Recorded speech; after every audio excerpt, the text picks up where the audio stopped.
Halo anak didik kami, selamat pagi.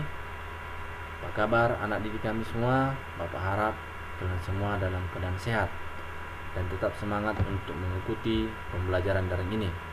Oke, sekedar mengingatkan, minggu yang lalu kita sudah masuk tentang wilayah negara Indonesia, yang dimana dasar hukum menentukan wilayah negara Indonesia terdapat dalam pasal 25 butir A, yang dimana wilayah itu terdiri dari wilayah darat, lautan, dan udara.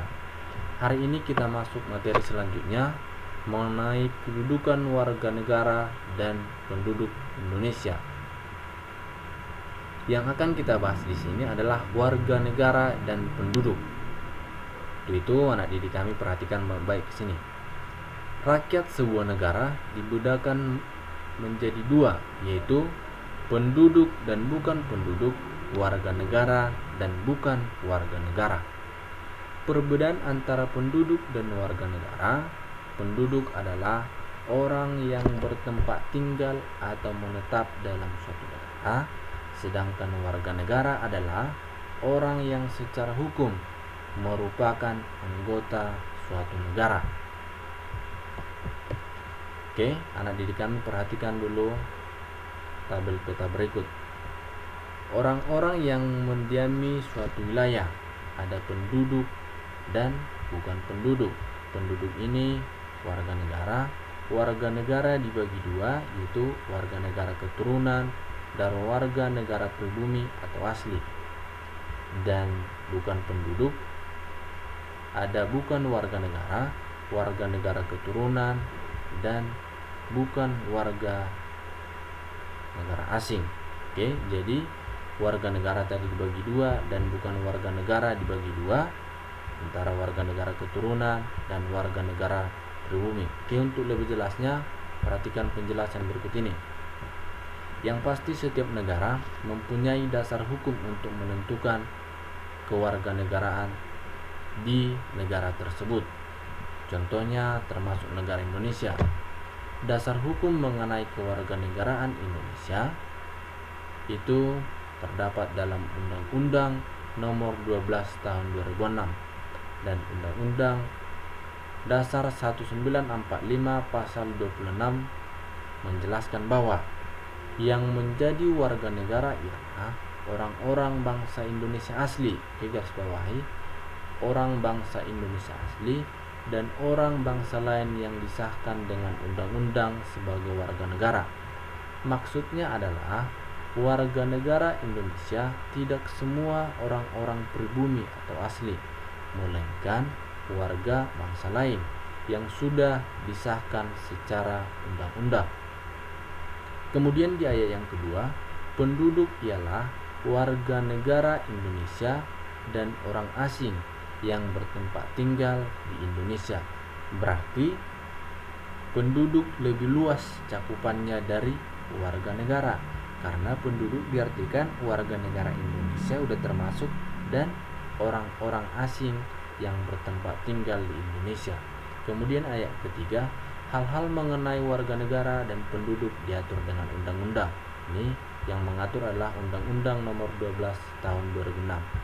Oke, maksudnya adalah ada ketentuan-ketentuan khusus untuk bertempat tinggal di wilayah negara Indonesia. Oke, selanjutnya, semua negara memiliki asas-asas kewarganegaraan. Jadi, negara menganut dua asas kewarganegaraan untuk menentukan kewarganegaraannya. Yang pertama ada ius sanguinis, berdasarkan keturunan. Kewarganegaraan seseorang ditentukan berdasarkan pada keturunan orang yang bersangkutan. Jadi negara-negara yang menganut ius sanguinis ini ada negara Inggris, Belanda, Kanada, dan termasuk negara Indonesia. Kemudian ius soli berdasarkan kedaerahan atau tempat kelahirannya. Negara-negara yang menganut ius soli ada negara Amerika Serikat, Brazil, Argentina, dan juga Jerman, dan lain sebagainya. Oke, selanjutnya untuk menentukan kewarganegaraan ada 3 kemungkinan. Yang pertama, ada dia apatrid. Ini seseorang yang tidak memiliki kewarganegaraan sama sekali. Kemudian bipatrid, memiliki 2 kewarganegaraan, dan multipatrid, seseorang yang memiliki 3 kewarganegaraan. Oke, contohnya seperti apa Pak? Apatrid, bipatrid, dan multipatrid. Oke, perhatikan bagan atau tabel berikut ini. Contoh dari apatrid. Rizky dan Suci ini adalah suami istri. Udah, Rizky adalah warga negara Amerika Serikat dan istrinya si Suci Amerika Serikat. Amerika Serikat menganut ius soli berdasarkan tempat kelahirannya, sedangkan anaknya lahir di negara Indonesia, sedangkan Indonesia menganut ius sanguinis atau berdasarkan keturunan, sementara kedua orang tuanya bukan warga negara Indonesia. Jadi si Tony ini tidak diakui atau disahkan sebagai warga negara Amerika Serikat, dan Indonesia juga tidak mengakui kewarganegaraan dari si Tony tersebut karena berbeda yang namanya asas kewarganegaraannya. Udah paham sampai di sini? Kemudian bipatrid, memiliki 2 kewarganegaraan. Si Dodi ayahnya Indonesia, si Tina ibunya Belanda. Oke, contohnya liburanlah ke Indonesia. Sebelum si Tony ini lahir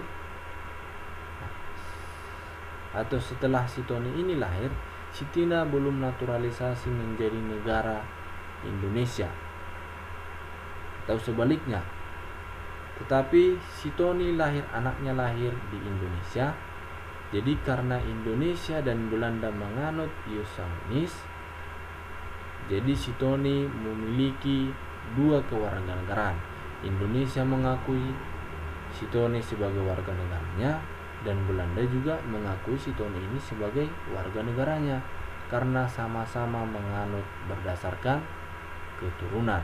Oke, paham sampai di sini? Selanjutnya masuk ke multipatrid atau memiliki 3 kewarganegaraan. Oke. Si Dodi ini dan si Tuti suami istri.